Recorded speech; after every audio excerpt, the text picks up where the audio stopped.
13 प्रश्नमालाएं हैं और इन्हें पढ़ने का हमारा उद्देश्य है कि हम गणित के विविध क्षेत्रों का ज्ञान प्राप्त करें और सामान्य जीवन में उनका उपयोग करें। ज्ञान प्राप्त करने के साथ साथ एक सह उद्देश्य बोर्ड परीक्षाओं की दृष्टि से योगात्मक आकलन, जो कि हमारा वार्षिक परीक्षा के रूप में होगा, वह भी हमें ध्यान में रखना है। अभी हम यहाँ योगात्मक आकलन यानी वार्षिक परीक्षा की दृष्टि से अपनी पाठ्य पुस्तक को एक बार पाठ्य पुस्तक के दिए गए हिस्सों को देखेंगे। तो हमारा वार्षिक परीक्षा का प्रश्न पत्र जो है वो 80 अंक का होगा और उस 80 अंक के प्रश्न में यह पाठ्यक्रम 2025-26 के अनुसार नवीनतम विभाजन है कि भाई पहली प्रश्नमाला जो है हमारी वास्तविक संख्याएं वह 4 अंक की होगी और दूसरी प्रश्नमाला दूसरा खंड बीजगणित, जिसके अंतर्गत प्रश्नमालाएं हैं बहुपद, 2 चरों वाले रैखिक समीकरण युग्म और द्विघात समीकरण, ये प्रश्नमालाएं तीनों ही हमारी 4-4 अंक की रहेगी। इसके साथ ही समांतर श्रेणी प्रश्नमाला हमारी 6 अंक की रहेगी। ज्यामिति के अंतर्गत आने वाली प्रश्नमालाएं त्रिभुज और वृत्त क्रमशः 4 अंक और 6 अंक की रहेगी।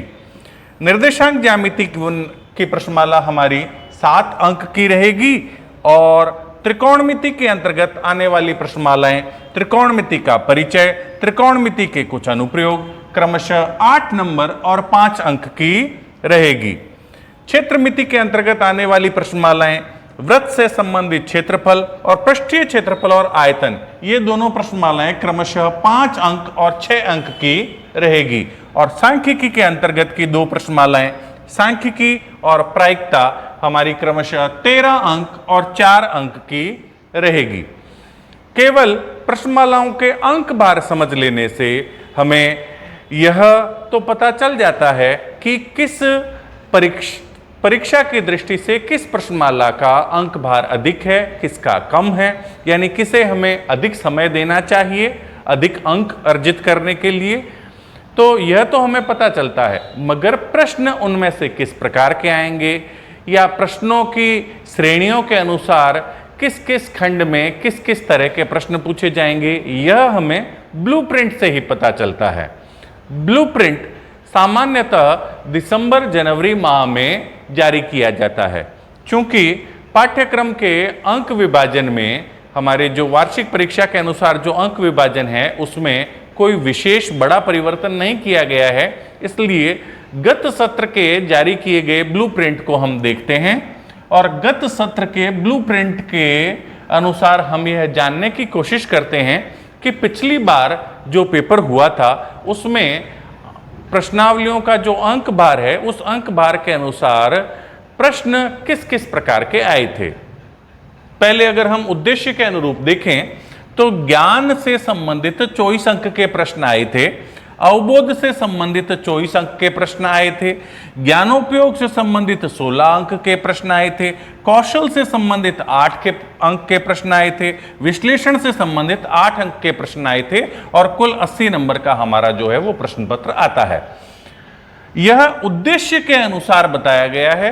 उद्देश्य के अनुसार हो सकता है कि विद्यार्थियों के लिए समझना मुश्किल हो, मगर आपके शिक्षक जो है वो भली भांति समझ गए होंगे कि भाई उद्देश्य के अनुसार हम देखें तो ज्ञान और अवबोध के प्रश्नों का अंक भार जो है वो काफी अधिक है, यानी 60% अंक जो 60% अंक भार के अनुसार प्रश्न हैं वो ज्ञान और अवबोध की श्रेणी में से पूछे जा रहे हैं।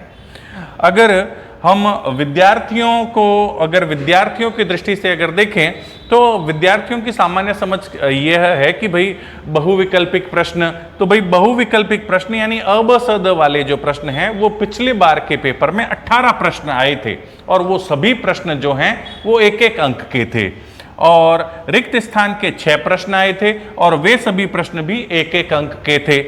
अति लघुत्रात्मक प्रश्न 12 आए थे और वे सभी भी 1-1 अंक के थे।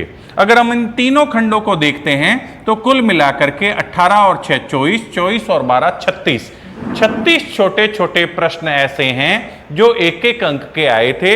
यह 36 छोटे छोटे प्रश्न हमें अपनी तैयारी को कुछ इस प्रकार से क्रियान्वित करने और योजना निर्माण के लिए प्रोत्साहित करते हैं कि भाई हमारी तैयारी कुछ ऐसी हो कि जो छोटे छोटे प्रश्न बनते हैं उन पर हम विशेष रूप से ध्यान दें। इसके बाद में लघुतरात्मक के 10 प्रश्न आए थे। लघुतरात्मक प्रकार के 10 प्रश्न आए थे और सभी प्रश्न जो है वो 2-2 अंक के थे। दीर्घ उत्तरीय प्रश्न जो है वो 4 आए थे और वो सभी के सभी 3-3 अंक के थे। और निबंधात्मक के 3 प्रश्न थे और वे सभी 4-4 अंक के थे। इसमें एक गौर करने वाली बात यह भी है कि सभी दीर्घ उत्तरीय प्रश्न और सभी निबंधात्मक प्रश्न जो है वो अथवा में आए थे, यानी सभी दीर्घ उत्तरीय और निबंधात्मक प्रश्नों में हमारे पास में ये चॉइस थी कि हर प्रश्न के अंतर्गत 2 प्रश्न थे और उन दोनों में से कोई एक प्रश्न हमें करना था। यानी हमें छोटे जो प्रश्न हैं उनकी विशेष तैयारी करनी है और बड़े प्रश्नों में हमें चॉइस भी मिलेगी। तो हमें ऐसा प्रश्न जो है उसका चयन करना है जिसका हम सही तरीके से, बेहतर तरीके से प्रस्तुतिकरण कर सकें, हल कर सकें, कम समय लगते हुए कर सकें। ऐसे प्रश्न का हमें चयन करते हुए हमारा दीर्घ उत्तरीय और निबंधात्मक प्रश्न हल करना है। प्रश्नमालाओं के अंक भार तो हमने देख लिए थे। इन प्रश्नमालाओं के अंक भार को अगर हम गौर से देखें तो हमें सबसे एक बड़ा हिस्सा दिखाई देता है कि हमारी सांख्यिकी जो है वो 13 अंक की है, यानी अधिक अंक भार वाली प्रश्नमाला है। इसे हमें विशेष ध्यान देना चाहिए। इसके बाद में हमारा त्रिकोणमिति का परिचय जो 8 अंक की है, बड़े अंक भार वाली प्रश्नमाला है, इस पर भी हमें विशेष ध्यान देना चाहिए। और हमारी निर्देशांक ज्यामिति जो है वो 7 अंक की प्रश्नमाला है, इस पर भी हमें विशेष ध्यान देना चाहिए। छोड़ना हमें कुछ नहीं है, करना हमें सारा कवर है, क्योंकि गणित ही एक ऐसा विषय है जिसमें सही है वो सही है, इसलिए उस सही में से अंक काटने के लिए कोई जगह नहीं होती। सबसे ज़्यादा 100 में से 100 अंक किसी विषय में अगर अर्जित किए जाते हैं तो वह इकलौता विषय है गणित। तो अब हम इन अंकों में अंक भार के अनुसार से प्रश्न किस प्रकार से आएंगे इसको देखने समझने की कोशिश करते हैं। तो ये जो खाका है इसको कहते हैं ब्लूप्रिंट। इस ब्लूप्रिंट के अनुसार अगर हम देखें तो हो सकता है कि इस ब्लूप्रिंट के अक्षर जो है वो थोड़े छोटे हों और आपको स्पष्ट रूप से दिखाई नहीं दे रहे हो। मैं कोशिश करूंगा कि मैं आपको जो अंक हैं उनकी श्रेणियों को स्पष्ट रूप से बोल करके दिखाने का प्रयास करूंगा। तो देखो, सबसे पहले देखो वास्तविक संख्याएं। वास्तविक संख्या नाम की जो प्रश्नमाला है उसमें से एक बहुविकल्पीय प्रश्न आएगा, एक और बहुविकल्पीय प्रश्न आएगा और एक लघुतरात्मक प्रश्न आएगा। यानी कुल मिलाकर के प्रश्न कितने हुए? कुल मिलाकर के प्रश्न हुए 3, जिनका अंक भार है 4। अंक भार 4 हमें पहले से पता था और अब हमें यह पता लग गया है कि इस प्रश्नमाला में से 2 बहुवैकल्पिक प्रश्न यानी अ ब स द वाले प्रश्न आएंगे और एक लघुतरात्मक प्रश्न जो कि 2 अंक का है वो आएगा। और इस प्रकार से इस प्रश्नमाला की हमें तैयारी करनी पड़ेगी।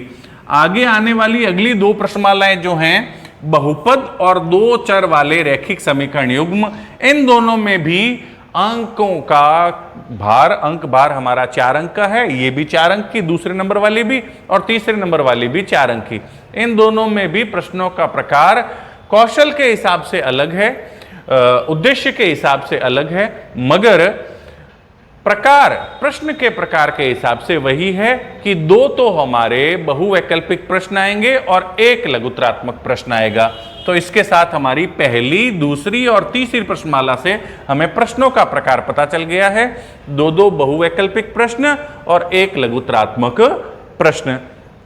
अब आते हैं हम अपनी चौथी प्रश्नमाला द्विघात समीकरण की ओर। हमारी जो द्विघात समीकरण नाम की प्रश्नमाला है इसमें विशेष गौर करने वाली बात यह है कि यह 4 अंक की प्रश्नमाला है। तो 4 अंक की प्रश्नमाला तो पिछली तीनों भी थी, मगर इस 4 अंक की प्रश्नमाला में से एक प्रश्न आएगा सीधे सीधे 4 अंक का, जो कि पिछली बार ऐसा रहा था। इस बार हो सकता है कि जनवरी में जब अपने को ब्लूप्रिंट मिले उसमें परिवर्तन हो जाए, मगर पिछली बार का अगर प्रश्न पत्र देखें तो पिछली बार के प्रश्न पत्र के ब्लूप्रिंट के हिसाब से और प्रश्न पत्र के हिसाब से 4 अंक का एक निम्नदात्मक प्रश्न आया था, और वह भी निम्नदात्मक प्रश्न किस श्रेणी में आता है? अथवा में आता है। तो निम्नदात्मक प्रश्न अथवा में आया था और 4 अंक का सीधा सीधा एक प्रश्न। यानी इस प्रश्नमाला की तैयारी करते समय, कौन सी प्रश्नमाला? द्विघात समीकरण की तैयारी करते समय हमें यह ध्यान रखना है कि भाई द्विघात समीकरण में से निम्नदात्मक प्रश्नों की विशेष रूप से तैयारी करनी है। बड़े प्रश्न जो बन रहे हैं उनकी हमें विशेष तैयारी करनी है। इसके बाद अगर हम देखें, अगली हमारी प्रश्नमाला है 5वीं, समांतर श्रेणी।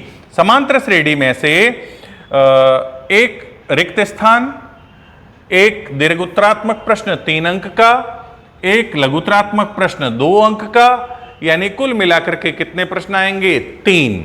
3 प्रश्न आएंगे और कुल अंक हो गए 6। कौन कौन से प्रकार के प्रश्न आएंगे?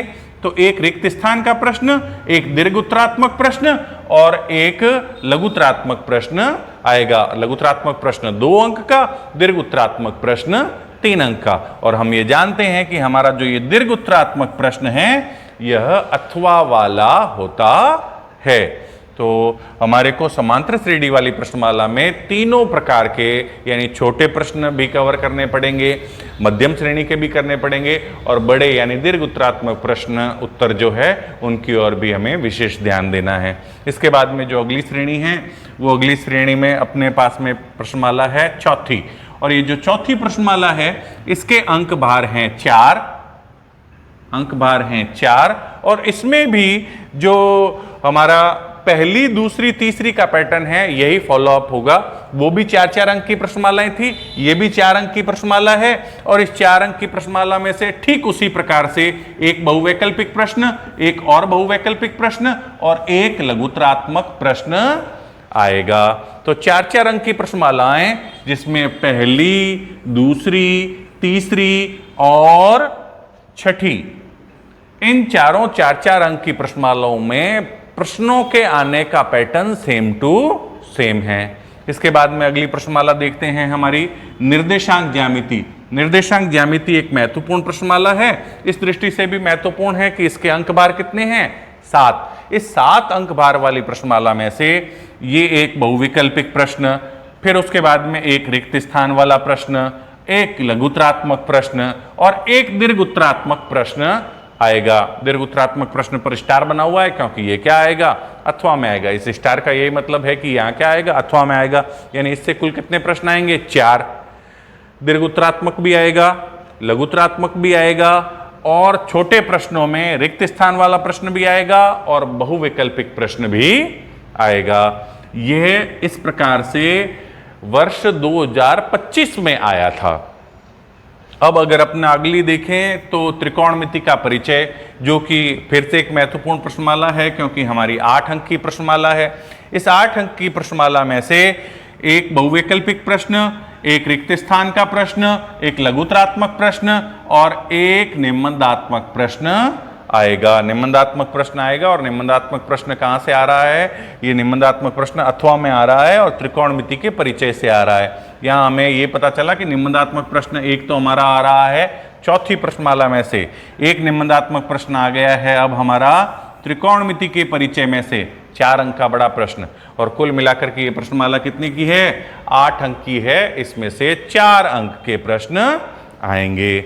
इसके बाद अगर हम अगली प्रश्नमाला देखें तो अगली एक महत्वपूर्ण प्रश्नमाला है त्रिकोणमिति के कुछ अनुप्रयोग। त्रिकोणमिति के कुछ अनुप्रयोग नामक प्रश्नमाला से 5 अंक के प्रश्न आएंगे, और 5 अंक के जो प्रश्न हैं उसमें एक बहुविकल्पिक प्रश्न, फिर एक और बहुवैकल्पिक प्रश्न, फिर एक और बहुवैकल्पिक प्रश्न, मतलब कुल कितने बहुवैकल्पिक प्रश्न हुए? 3 बहुवैकल्पिक प्रश्न और एक 2 अंक का लघुत्तरात्मक प्रश्न आएगा। कुल मिलाकर के प्रश्न कितने हो गए? तो प्रश्न हो गए 4 और अंक कितने हैं? 5। अब अगली प्रश्नमाला अगर हम देखें तो अगली प्रश्नमाला है हमारी व्रत, और व्रत कितने अंक की प्रश्नमाला रहेगी? व्रत हमारी 6 अंक की प्रश्नमाला रहेगी। इस 6 अंक की प्रश्नमाला में से हमारे एक बहुवैकल्पिक प्रश्न आएगा, एक लघुत्तरात्मक प्रश्न आएगा और एक दीर्घोत्तरात्मक प्रश्न आएगा। इसके बाद अगली प्रश्नमाला है हमारी व्रतों से संबंधित क्षेत्रफल।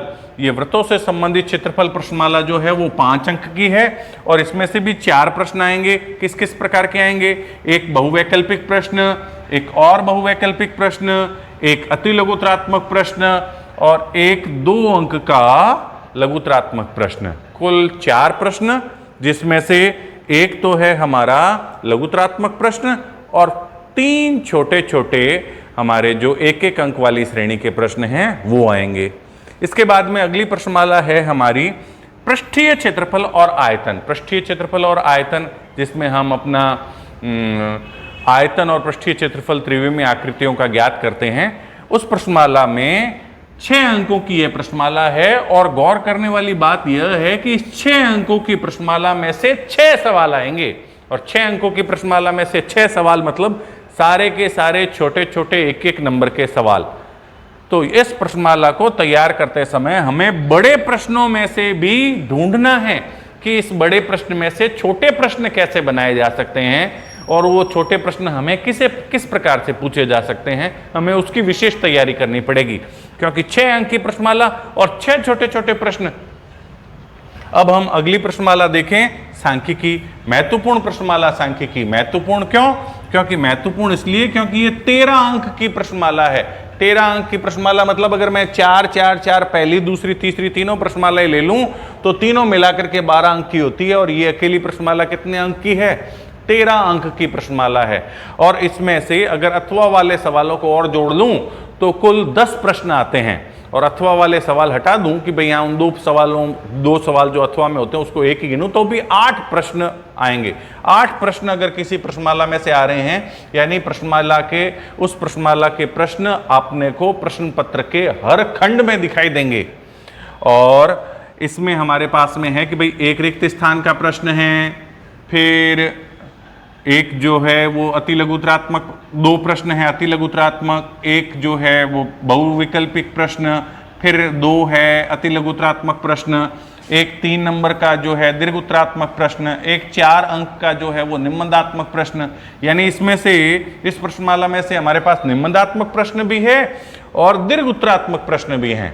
दीर्घ उत्तरात्मक प्रश्न भी अथवा में आता है और निम्नदात्मक प्रश्न भी क्या आता है? अथवा में आता है।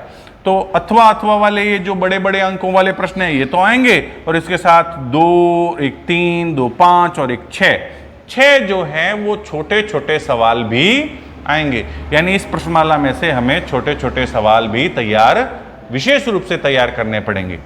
और अगली प्रश्नमाला है प्रायिकता और प्रायिकता के अंक बार हैं 4 और प्रश्न भी हैं 4, मतलब चारों प्रश्न छोटे छोटे आएंगे। जो छोटे छोटे प्रश्नों की श्रेणियां हैं, बहुवैकल्पिक प्रश्न हैं, रिक्त स्थान वाले प्रश्न हैं, अति लघुतरात्मक प्रश्न हैं, सारे इसी श्रेणी के प्रश्न आएंगे, जिसमें से दे रखा है कि भाई एक बहुवैकल्पिक प्रश्न और 2 अति लघुतरात्मक प्रश्न और एक और अति लघुतरात्मक प्रश्न। मतलब अति लघुतरात्मक प्रश्न कितने आ रहे हैं? इसमें से 3 और एक क्या आ रहा है? बहुवैकल्पिक प्रश्न।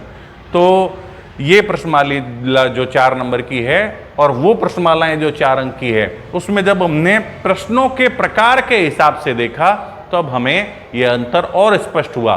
साथ ही यह भी स्पष्ट हुआ कि किस प्रश्नमाला की तैयारी करते समय ज्ञान और अवबोध के साथ साथ हमें जीवन उपयोगी ज्ञान तो अर्जित करना ही है, उसके साथ साथ अंक अर्जित करने के लिए हमें किस श्रेणी के प्रश्नों पर विशेष ध्यान देना है।